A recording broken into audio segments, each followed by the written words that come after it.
Welcome. Welcome to City 17. You have chosen, or been chosen, to relocate to one of our finest remaining urban centers. I thought so much of City 17 that I elected to establish my administration here, in the citadel so thoughtfully provided by our benefactors. I've been proud to call City 17 my home. And so, whether you are here to stay or passing through on your way to parts unknown, welcome to City 17. It's safer here.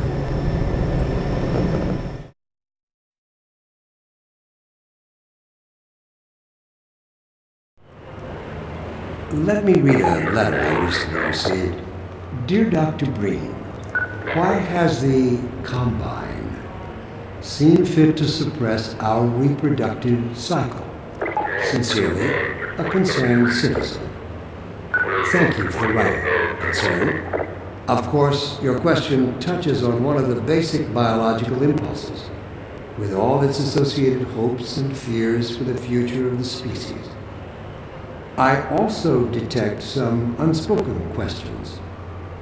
Do our benefactors really know what's best for us? What gives them the right to make this kind of decision for mankind? Will they ever deactivate the suppression field and let us breed again? Allow me to address the anxieties underlying your concerns, rather than try to answer every possible question you might have left unvoiced. First, let us consider the fact that for the first time ever, as a species, immortality is in our reach. This simple fact has far-reaching implications. It requires radical rethinking and revision of our genetic imperatives. It also requires planning and forethought that run in direct opposition to our neural presets. I find it helpful at times like these to remind myself that our true enemy is instinct. Instinct was our mother when we were an infant species. Instinct coddled us and kept us safe in those hardscrabble years when we hardened our sticks and cooked our first meals about a meager fire and started at the shadows that leapt upon the cavern's walls. But inseparable from instinct is its dark twin, superstition. Instinct is inextricably bound to unreasoning impulses, and today we clearly see its true nature. Instinct has just become aware of its irrelevance, and like a cornered beast, it will not go down without a bloody fight. Instinct would inflict a fatal injury on our species. Instinct creates its own oppressors and bids us rise up against them. Instinct tells us that the unknown is a threat rather than an opportunity. Instinct slyly and covertly compels us away from change and progress. Instinct, therefore, must be expanded.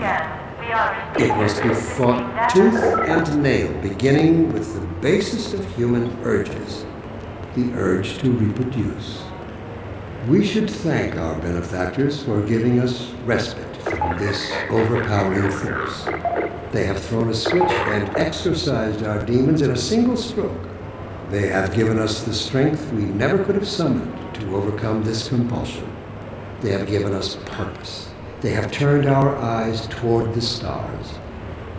Let me assure you that the suppressing field will be shut off on the day that we have mastered ourselves, the day we can prove we no longer need it.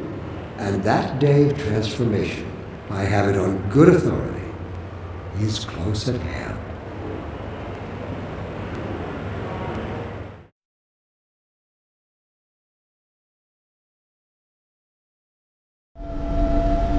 We now have direct confirmation of a disruptor in our midst, one who has acquired an almost messianic reputation in the minds of certain citizens. His figure is synonymous with the darkest urges of instinct, ignorance, and decay. Some of the worst excesses of the Black Mesa incident have been laid directly at his feet. And yet unsophisticated minds continue to imbue him with romantic power. giving him such dangerous poetic labels as the one free man, the opener of the way. Let me remind all citizens of the dangers of magical thinking. We have scarcely begun to climb from the dark pit of our species' evolution. Let us not slide backward into oblivion, just as we have finally begun to see the light. If you see this so-called free man, report him. Civic deeds do not go unrewarded, and contrariwise, complicity with his cause will not go unpunished. Be wise. Be safe. Be aware.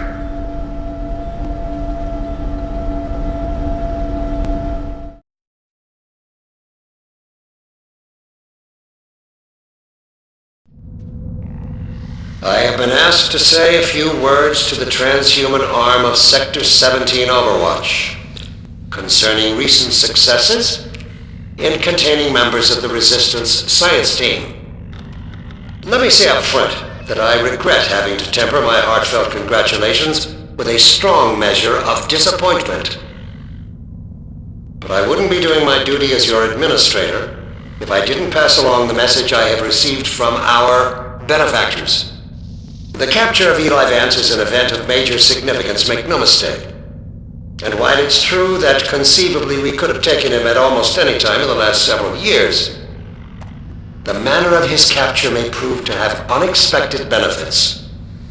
It cannot have gone unnoticed by all Resistance members that Dr. Vance's capture coincided with the act of giving shelter to Gordon Freeman. This might cause other Resistance members to think twice before harboring Dr. Freeman.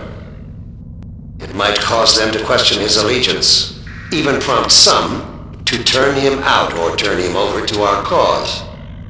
However, we cannot count on such developments. Dr. Freeman's reputation is such that other desperate renegades are likely to grant him a great deal of license in the spirit of spreading general chaos and terror. This brings me to the one note of disappointment I must echo from our benefactors. Obviously, I am not on the ground to closely command or second-guess the dedicated forces of the Overwatch. But this does not mean I can shirk responsibility for recent lapses and even outright failures on their part.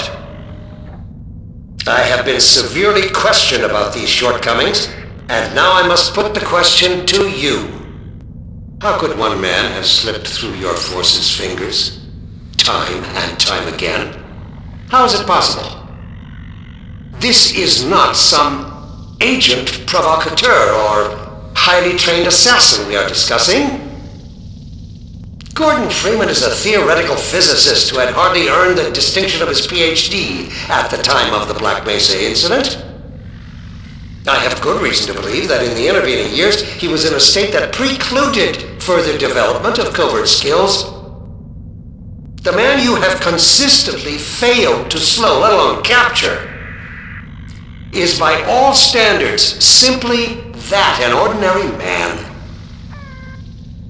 How can you have failed to apprehend him? Well, I will leave the upbraiding for another time to the extent it proves necessary. Now is the moment to redeem yourselves. If the transhuman forces are to prove themselves an indispensable augmentation to the Combine Overwatch, they will have to earn the privilege. I'm sure I don't have to remind you that the alternative, if you can call it that, is total extinction, in union with all the other unworthy branches of the species. Let's not allow it to come to that. I have done my best to convince our benefactors that you are the finest the species has to offer. So far, they have accepted my argument, but without concrete evidence to back it up. My words sound increasingly hollow even to me. The burden of proof is on you, as is the consequence of failure. I'll just leave it at that.